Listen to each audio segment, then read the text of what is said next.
Welcome back to the historic Fox Theater in downtown Detroit and the Republican presidential debate. Let's get right back to the questions. Mr. Trump, one of the things people love about you is they believe you tell it like it is. But time and time again in this campaign, you have actually told the voters one thing only to reverse yourself within weeks or even sometimes days. We've teed up just 3 examples in a videotape similar to those we used with Senator Rubio and Senator Cruz in the last debate. The first is on whether the war in Afghanistan was a mistake. Watch. What about in Afghanistan? Do you believe that American boots should stay on the ground in Afghanistan to stabilize the situation? We made a terrible mistake getting involved there in the first place. That thing will collapse about 2 seconds after they leave, just as I said that Iraq was going to collapse after we leave. About Afghanistan, you said we made a terrible mistake getting involved there in the first place. We made a mistake going into Iraq. I've never said we made a mistake going into Afghanistan. Our question was about Afghanistan. That day on October 6th, it was about Afghanistan. Okay, wouldn't matter. I never said it. Next, on whether we should accept Should I respond to that first? 2 more, and then you'll have the floor. Next, on whether we should accept the Syrian refugees. Be here a long time. On whether we should accept the Syrian refugees. Do you object to migrants who are getting out of the Middle East and North Africa? Do you object to them coming to the USA? I hate the concept of it, but on a humanitarian basis with what's happening, you have to. It's living in hell in Syria. There's no question about it. They're living in hell. Are you saying absolutely people from Syria, the Middle East, should we allow any of them into this country? Look, from a humanitarian standpoint, I'd love to help, but we have our own problems. We have so many problems that we have to solve. Most recently, on whether President George W. Bush lied to get us into the Iraq War. They lied. They said there were weapons of mass destruction. There were none, and they knew there were none. I don't know if he lied or not. He could have lied. Maybe he did, maybe he didn't. I guess you'd have to ask him.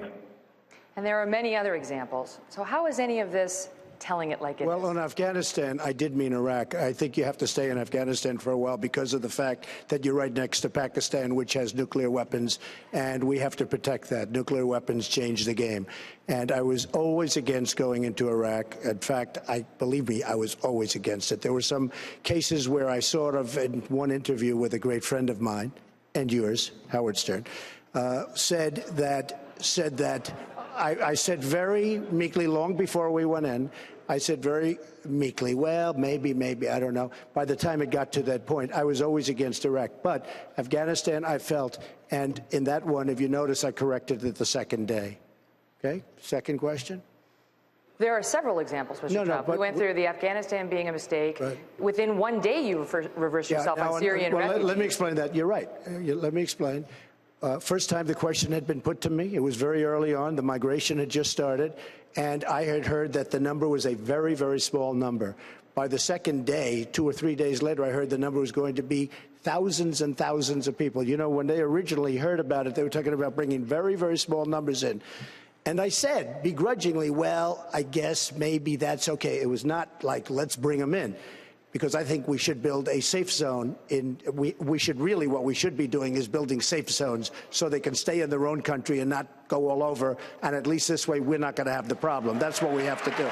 But just to say, because I fully understand what you're asking, when I first heard the question, first time the question was ever asked to me, first time I really had known about the question, the migration had just started, I was very much like, okay. By the time I went back and studied it, and they were talking about bringing thousands and thousands, I changed my tune. And I don't think there's anything wrong with that. But the point I'm going for is you change your tune on so many things, and that has some people saying, what is his core? Megyn, I have a very strong core. I have a very strong core. But I've never seen a successful person who wasn't flexible, who didn't have a certain degree of flexibility. You have to have a certain degree of flexibility. You can't, for instance, let's say on the second question, you can't say it's okay, and then you find out it's not okay, and you don't want to do anything. You have to be flexible because you learn. I mean, before I knew, the question was asked by Bill, and the next day or the couple of days later, the question was asked by I was asked by a number of people, actually. I was asked by Sean, but I was asked by a number of people. But by that time, the number had increased significantly. Sean was the next day after Bill. The next day. But I had learned. I mean, nobody had ever asked me the question. This was brand new. And I really mean it. You have to show a degree of flexibility. If you're going to be one way and you think it's wrong, does that mean the rest of your life you have to go in the wrong direction because you don't want to change? Megan, but I think there's a Megan, go ahead, Governor. Look, I did 200 meetings in New Hampshire. I don't know how many in Michigan now. And in these town halls, people come in and they're very emotional meetings. And you know what they really want to know? If somebody tells them something, can they believe it?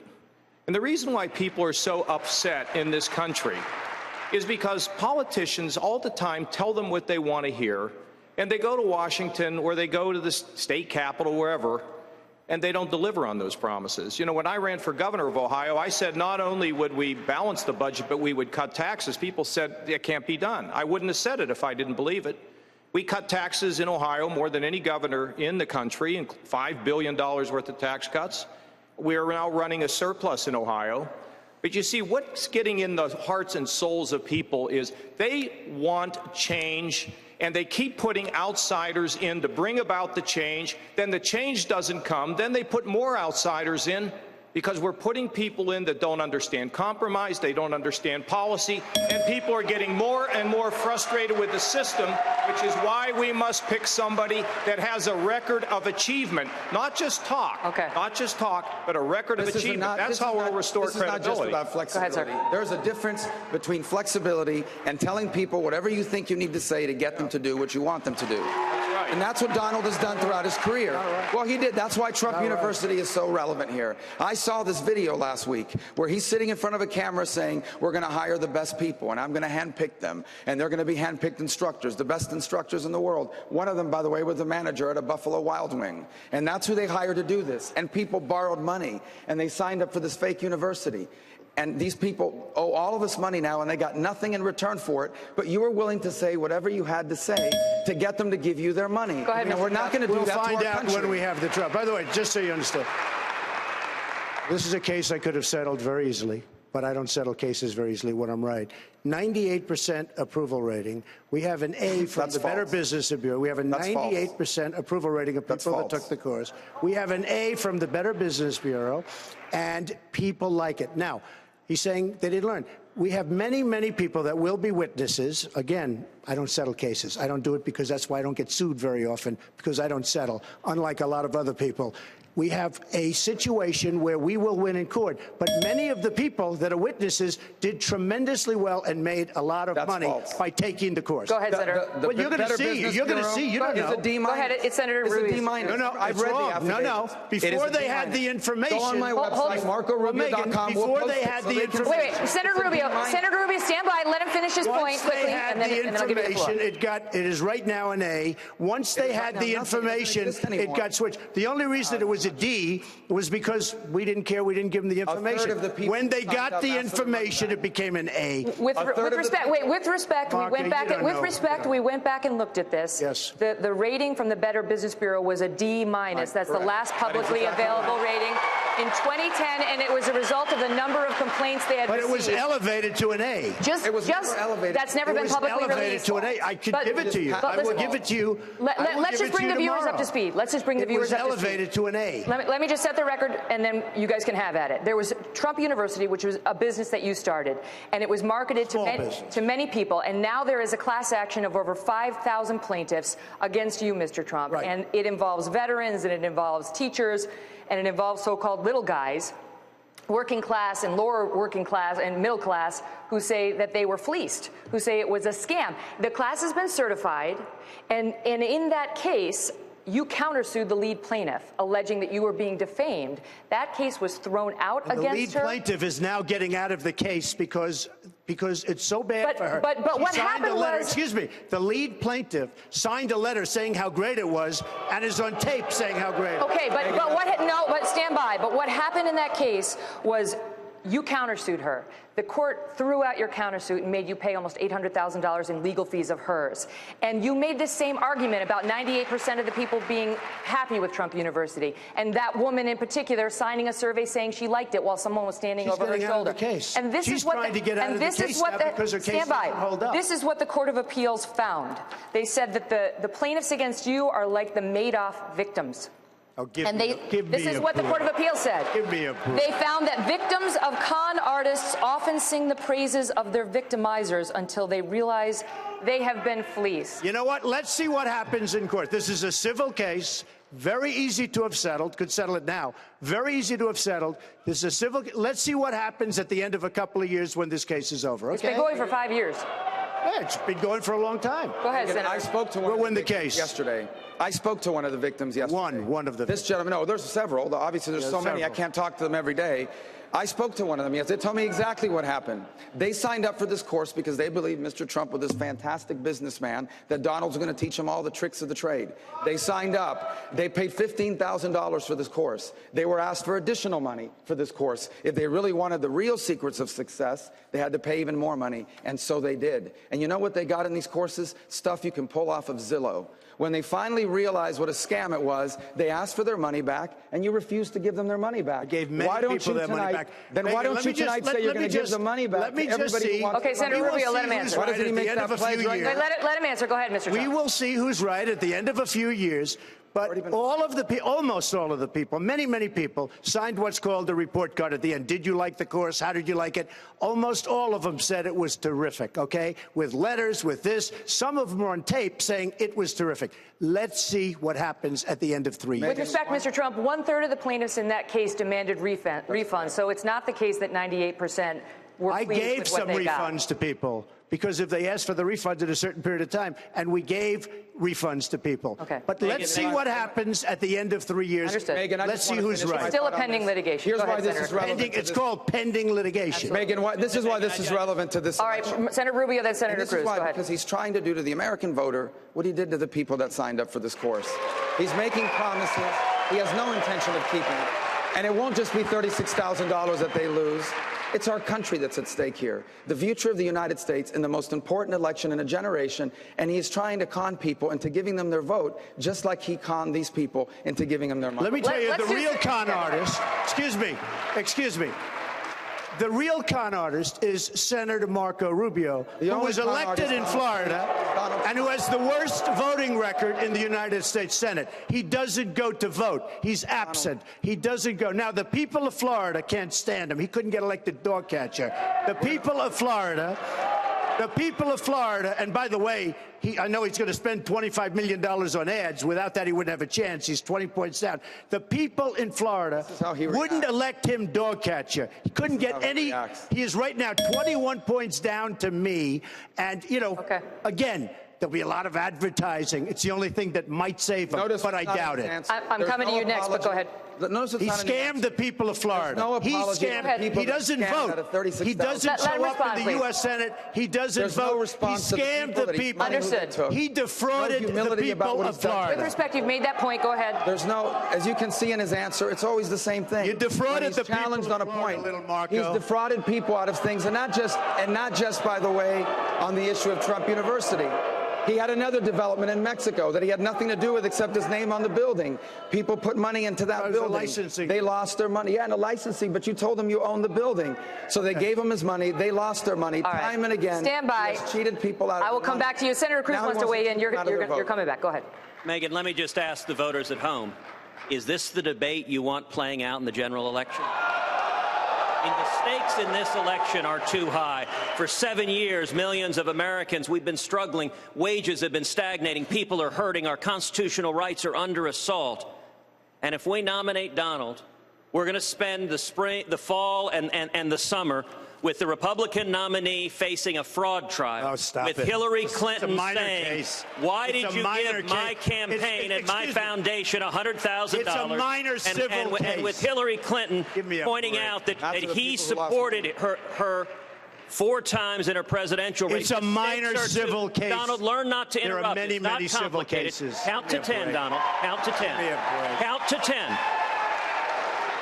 The stakes are too high, and if you were one of the 65 to 70% of Republicans who recognize that nominating Donald would be a disaster, then I ask you to come join us. If you're supporting other candidates, come join us. We welcome you to our team because we've demonstrated not once, not twice, not 3 times, but 5 separate times we have beat Donald. And if you don't want him to be the nominee, then I ask you to stand with us as a broad coalition of people who believe in the Constitution, believe in freedom, and want to turn this country around.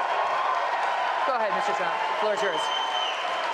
I don't believe these politicians. All talk, no action. I'm standing here listening to I'm hearing him say about a percentage. CNN, he gets 15. That means 85%, based on what you're saying, of the people don't dig you, number one. Number one. Is that a correct statement? How do you get 50? Are you at 15 in the new CNN poll? Do you believe in CNN? I mean, I know we're with Fox. But CNN spent, I'll respond to you. CNN spent a lot of money on a poll, just came out.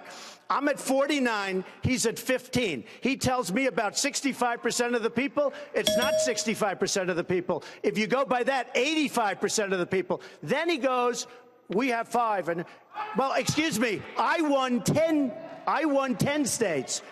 If you listen to him, it's like, I won 10 states. Everybody knows that on Super Tuesday, Trump was the winner. There wasn't one person that didn't say that. Okay. Even the 2 people on your left and right said we did a great job. So how does he take 5 and say it's better than 10? Go ahead, sir. I am by far the leader, but if you listen to a politician, he'll try and convince you otherwise. Senator Cruz, go. All right, well, Donald lives by the polls every day. He tweets by the polls. He's told us to look to the CNN poll. Well, that's a very good poll to look to because that CNN poll showed that head-to-head Donald Trump loses to Hillary Clinton by 8 points. He doesn't just lose close. He loses by 8 points. That same poll he told you to look at shows me beating Hillary Clinton. We cannot mess this up. And by the way, the last 4 polls in a row, when you nominate a candidate who literally has been on every side of every issue, and in the course of this debate, maybe on 2 other sides before we're done, that's not how you win, and the stakes are too high. All right, I'm going to let Mr. Trump. I'm going to let you respond to that, Mr. Trump. I'm then going to go to you, Governor. You're up next. Me beating Hillary Clinton, and very, very easily. Okay. Do you want to weigh in? Look, honestly, when I see people at these meetings, these town halls, where we take massive questions, and I get to spend time with them. Last night, there was a woman that came to tell me about the loss of her 15-year-old son who took his own life. See, there's people in this country, and Ted's right, their wages haven't gone up for so long. They see the rich getting richer, they believe, and they're not moving, and they put their money in the bank, and they got no interest on their money. They receive none. And their sons or daughters are living in the basement because they can't get a good job after they rang up so much college debt. What people are hungry for is who can fix this? People want to know what can you do to solve the problems in Washington, to make sure that we have stronger job growth and better wages. But you know what else they're yearning for? They want to believe that they have the power to fix things where they live, and they want the power back so they can begin to do things in their community. Now, listen, this has been going on for a long time here, and I appreciate the discussion back and forth. But there are a lot of people out there yearning for somebody who's going to bring America back, both at the leadership level and in the neighborhood, where we can begin to reignite the spirit of the United States of America. And let's stop fighting. Governor, thank you. Gentlemen, thank you. Much more to come live from the Fox Theater, including where the candidates stand on the social issues facing the country. The Republican presidential debate continues in a moment.